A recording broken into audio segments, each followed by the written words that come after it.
I've got a question for you. You know, when you talk about the universe delivering this or denying you that or causing the other to happen, what exactly are you referring to?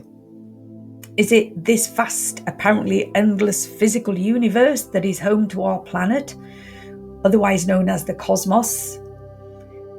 And if so, is the cosmos a living, breathing, thinking entity who listens to your affirmations and spies on your visualizations and then judges whether or not you are in the required state of wish fulfilled? Or is the universe that you're talking about something different entirely? Do you even actually really know what that is? The way I see it is this: the law of attraction, or assumption as it is now being called, isn't going to work for most people, not in the way that they are assured that it should. And should is the operative word, because you can so easily fail. And if you do, it's your own fault, because you don't believe enough or you're not feeling it as if it is already real. You need to try harder. The reason that the belief in the law of attraction is bad for mental and emotional health is that it has been mispresented in the most criminal way. Yet, there are a lot of people who are making a lot of money from selling the idea that we can simply attract whatever or whoever it is we want, if only we believe enough. And this isn't even a new thing. It's been going on for years. And the reason it is so popular is because the most in-demand commodity in this world today is hope. I've said it before and I will say it again. Where the law of attraction is concerned, what you are being sold more often than not is simply that: hope. Unfortunately, the law of attraction has become just another get-rich-quick scheme where some people are concerned anyway. And whilst there is something to it, which is another video entirely, the distorted way in which it is commonly presented and accepted is a con.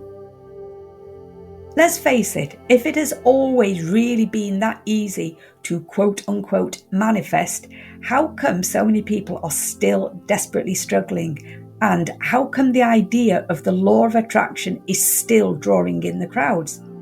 Surely, by now, many of us would be living our ideal lives. I mean, we were given the secret to all that we desire years ago. And the big question is, and this is the most important point, I think, why do so many law of attraction devotees end up feeling frustrated, unhappy, still lacking, and now as abject failures? You might have even come to feel that way yourself. But here is the really nasty part. If you are manifesting your dream life and your dream partner, it's your own fault. Because you aren't in the state of being wish fulfilled. And when you cry, but I've tried so hard to be in the state of being wish fulfilled for so long and I'm still not manifesting, you're likely to be informed that actually you aren't in the state. You only believed you were. You aren't doing it properly. And this really makes my blood boil. It's cult mentality. It's untrue, unhealthy, cruel, and it leads to mental and emotional distress. Anyway, I found a couple of quotes online just randomly. I just Googled it and up they came. And the first one is, there was a question: why is manifesting a specific person not working? And the answer was this: the only reason why you're not manifesting your specific person is that you don't fully believe in your desire. Your manifestation is a direct reflection of your dominant thoughts, also known as beliefs. If something is not manifesting, it means that your dominant thoughts are focused on not having your desire. Okay, the second one is, the assumption of the feeling of the wish fulfilled makes the future dream a present fact. Realization of your wish is accomplished by assuming the feeling of the wish fulfilled. You cannot fail unless you fail to convince yourself of the reality of your wish. A change of belief is confirmed by a change of expression. So basically, if you're not manifesting this amazing life or this person of interest, it's all your own fault. You know, that's a terrible guilt trip. I was raised as a young child as a Catholic, something even then I challenged and questioned, and it was packed with reasons to be guilty. The spiritual arena is very similar to that. You're responsible for everything that happens to you, which is rubbish. So you might want to check out one of my other videos. I'll put the link below. Anyway, let me give you a little history lesson here. So 17 years ago in 2006, the book The Secret gave the idea of the law of attraction a massive rebirth. Now, it also spawned a huge number of motivational speakers who made a ton of money selling the idea of an easy way to attract a dream life. And it made me feel sick then, and it still does today. It created a cult mentality. I had friends who were gushing over it, and loads of customers who thought they discovered the Holy Grail and that all of their worries and lack were over.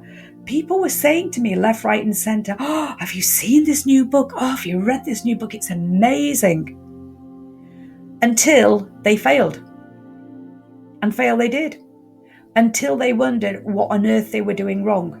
So how come it wasn't working for them? I remember one lady in particular, a customer, who was just devastated. She was in financial straits, she was struggling with life.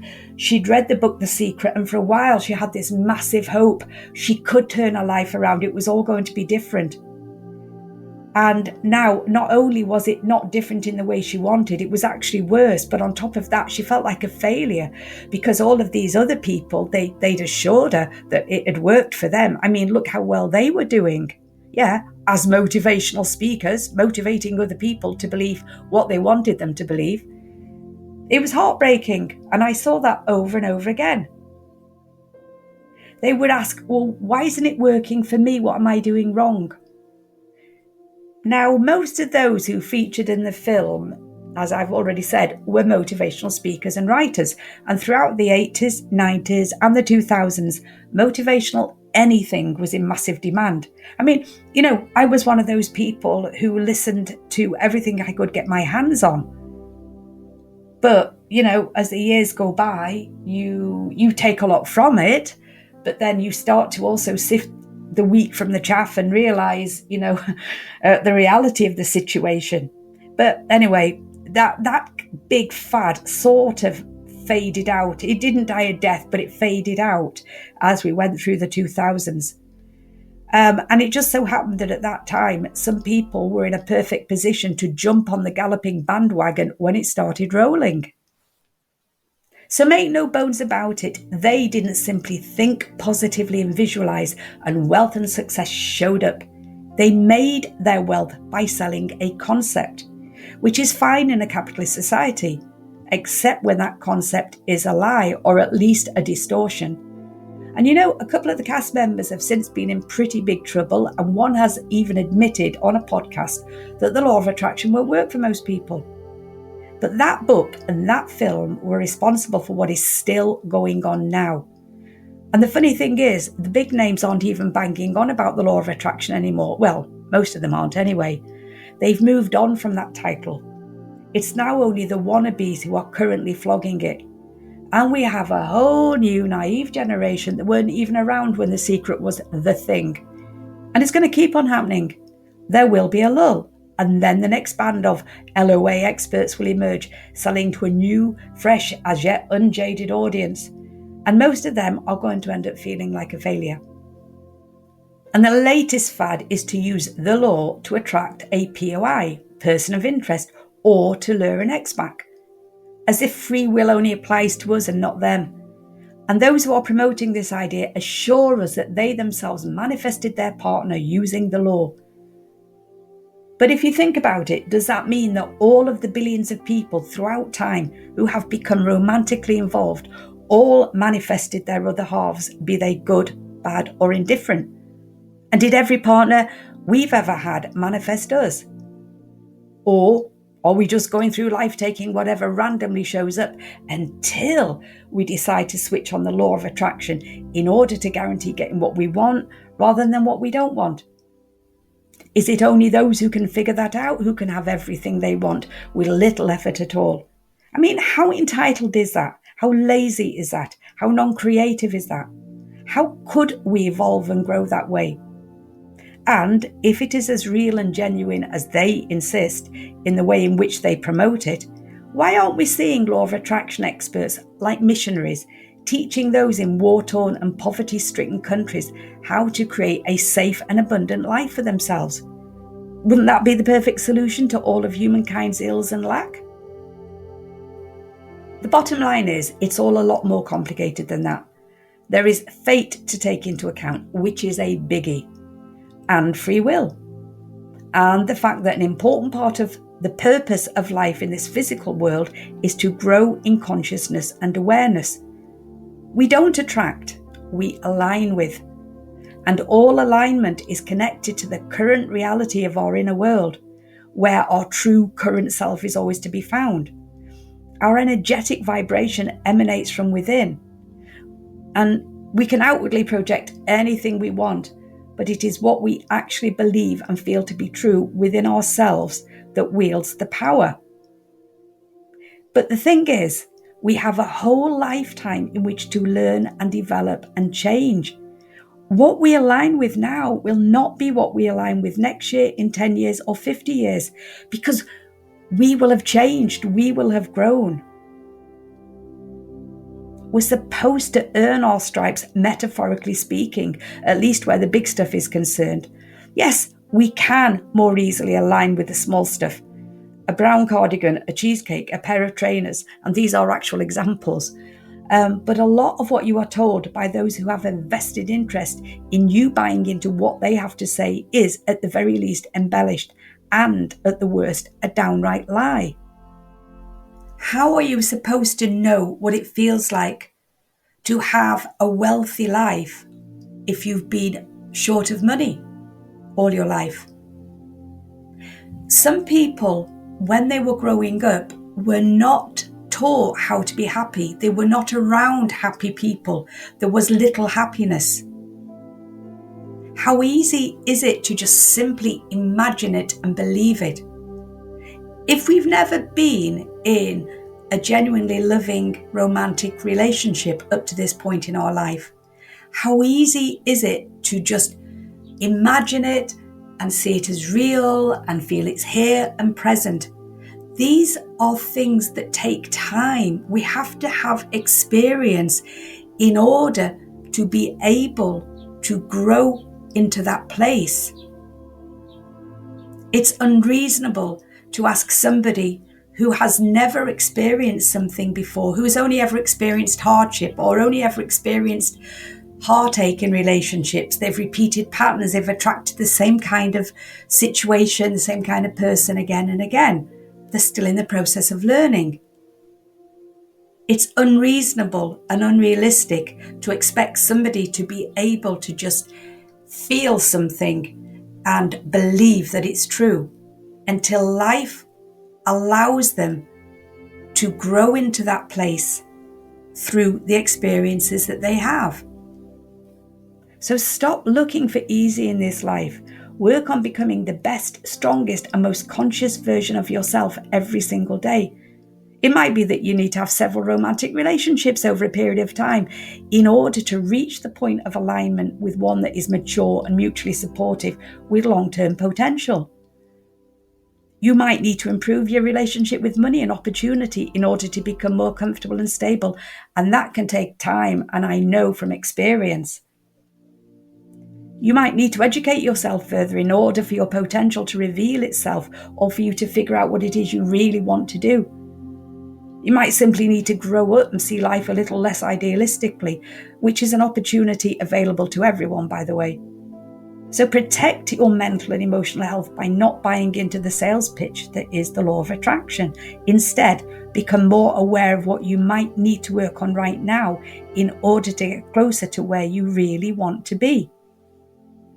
I'd like to be a Formula One motor racing driver, but it ain't ever going to happen for very real reasons. You might want to find the perfect partner who accepts you unconditionally and looks after you for the rest of your life. But are you yourself aligned with that? Are you in a position where you would even deserve that? Because this is a thing about deserving. We all seem to think we deserve this, that, and the other. But, that is an idea I challenge. We're not entitled to anything other than shelter, food, water, love, medical care, possibly education. But that is all we're entitled to. Everything else we have to work for, and we ourselves have to be in a position where we can align with that which we want. We have to be able to face our own inner demons. We have to be able to see where we still need to grow. And we need life's experiences in order to grow. We need to have relationship problems in order to be able to grow through relationships. We need to struggle with money, whether that means having too much and we can't handle it, or not having enough, in order to be able to understand how to handle money and abundance. We might need to improve our sense of self-worth. We might need to come down off our high horse a bit. We need life's experiences. And if we lived in a world in which all we had to do is visualize and everything we wanted fell into our lap, you know what? It wouldn't be a life worth living. Well, I don't think so anyway. Bye for now.